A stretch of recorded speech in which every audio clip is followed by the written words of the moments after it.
Putin has been called a war criminal. And it wasn't an enemy of the Kremlin who did this, but a person who for years personally helped imprison opposition figures. Russian pro-government blogger, lawyer, and propagandist Ilya Remeslo. No, he is no longer my president. I can no longer respect such a person. And this is no longer an isolated case. A popular singer among young people from the band 3 Days of Rain, who performed in front of Russian soldiers in occupied Melitopol, recently called the war a betrayal of his own people from the stage. Apparently, his patience has run out. And the fact that their eyes are being opened is, of course, a good thing. But the question is different. Where are the sanctions? How did the dictatorial regime go from detaining people for holding up blank white sheets of paper on Red Square to completely ignoring direct criticism? The answer is simple. It's falling apart at the seams. And that's exactly what we're going to talk about today. Putin is not my country and not even a state. This is an illegally elected fake president whom I did not vote for.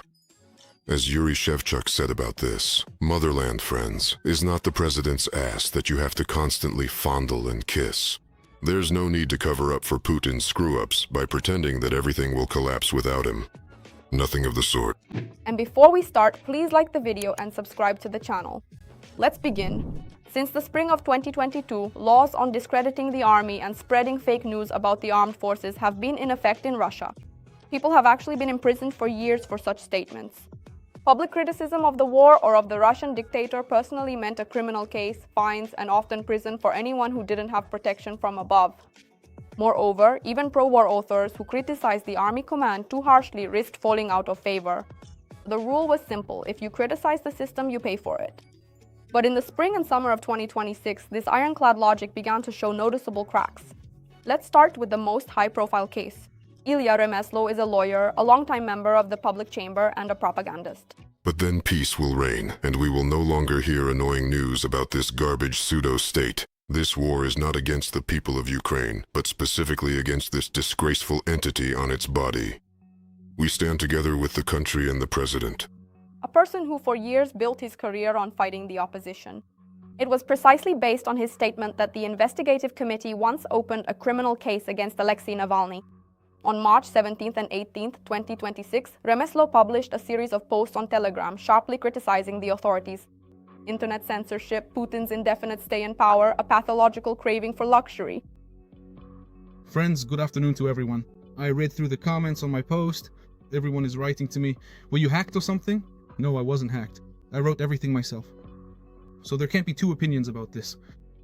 And I'm surprised by such a strong reaction. What do we have here? Can you imagine what we've come to, that even criticism of the president, just moderate criticism I would say, since I didn't call for any violent actions or anything like that, yes, strictly within the law, causes such a strange and intense reaction. Just think about how far we've come, right? Perhaps that's something to reflect on. So think about that until morning, and tomorrow we'll continue this topic. He also mentioned that other pro-government bloggers expressed similar thoughts in private. They're just afraid to speak openly. So basically, they're saying the same things I am. That is, to endure it, but carefully, of course, understanding that someone might be watching and so on. But overall, the meaning is the same, that everything is heading somewhere, but no one knows where. The one person told me, I'll refrain from naming him, but he's a very well-known figure, that we're now approaching exactly what Ukraine went through. The reaction was quick, but it was not at all what the audience was used to seeing. Already on March 19th, it was reported Remeslo was hospitalized in psychiatric hospital number 3, named after Skortsov Stepanov in St. Petersburg, an institution where, during Soviet times, dissidents were sent. And here's an important nuance. Remeslo's sister works as a psychiatrist at the Bekhterev Scientific Center. And according to some journalists, the hospitalization might have been a way to avoid criminal prosecution, rather than punitive psychiatry in its pure form. At that time, Remeslo himself insisted that he was not planning to flee the country. And you know, friends, what's really paradoxical? Look, if Putin really surrounded himself with people who criticized him, who weren't afraid to tell him the truth, who were competent and not just stealing money, then he could wage war much more effectively, say, in Ukraine, right? He could have done a lot of things, consolidated his power and so on. In other words, he would have been a much more dangerous person. But he's afraid to surround himself with such people, right? That's the paradox. And because of this, he's becoming weaker and weaker every year. You can see that right now there's complete chaos and confusion going on. I can already see clear signs of the system's impending collapse. Precisely because Putin is afraid to surround himself with worthy rivals, people who could compete with him. That is exactly why he will lose power. And most likely this will happen this year, in 2026. And here's the most telling part of this story. On April 17th, exactly 1 month later, Remeslo was discharged from the hospital. No criminal case, no arrest. A person who called the president of Russia a war criminal without legitimacy returned to normal life after a month. But this is just the beginning and not an isolated case. And the trend will continue. Because the second story is unfolding right now. Gleb Viktorov, the lead singer of the popular Russian band 3 Days to Live, was still in 2023 a model example of the right kind of artist.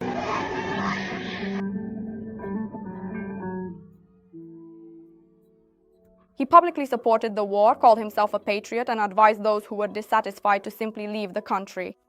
In December 2024, he literally went even further. He gave an acoustic concert for Russian soldiers in occupied Melitopol, visited the location of a Russian armed forces unit, and even did some shooting at the training ground.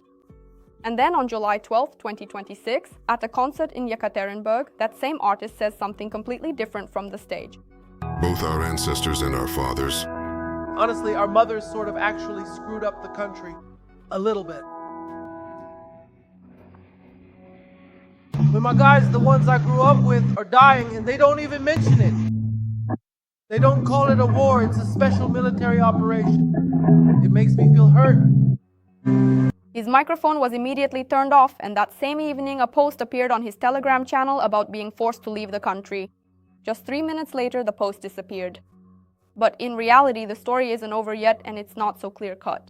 A pro-government Telegram channel claims that during the concert, the artist was simply drunk and couldn't hit the notes. This had already happened to him in 2023.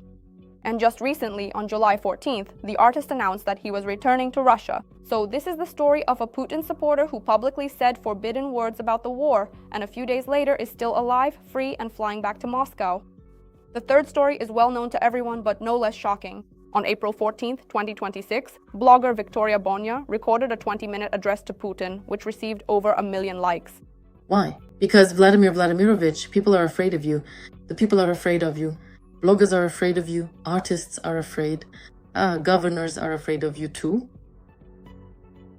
And you are the president of our country. I think we shouldn't be afraid. The president's press secretary, Dmitry Peskov, did not ignore the video, and after that, Bonya recorded a second address, this time with tears of gratitude for being heard. Yes, as a matter of fact, we saw it, and it has become incredibly popular lately. Indeed, there are a lot of views, but to be fair, a lot of work is being done on these issues, a large number of people are involved, and none of this has been ignored. Now I saw a message that Dmitry Peskov said they saw my appeal, my video message to the president, in the Kremlin. If you look at these stories individually, you could chalk each one up to a personal drama. Alcohol, a mental breakdown, a PR stunt. However, analysts at the Institute for the Study of War are documenting a much broader picture in their reports. Even ultra-nationalist military bloggers, the very audience the Kremlin has relied on for years, are increasingly openly accusing the authorities of refusing to acknowledge the reality at the front and in the rear. Researcher of pro-war public pages Ivan Filipov also notes that after the blocking of Telegram and mobile internet, it was precisely those propagandists who had been beneficiaries of the system for years who became frustrated. They began to write en masse that the authorities are leading the country in the wrong direction. Just 2 or 3 years ago, similar statements from people of this level would have resulted in a criminal case within days. Now the system reacts more slowly, more softly, and sometimes ignores them altogether. Has an irreversible process begun, one that Russia can no longer control? Or is the Kremlin still capable of returning the system to a state of total fear? Write in the comments what you think about what you've heard. If you found this episode useful, support it with a like and a subscription. See you next time.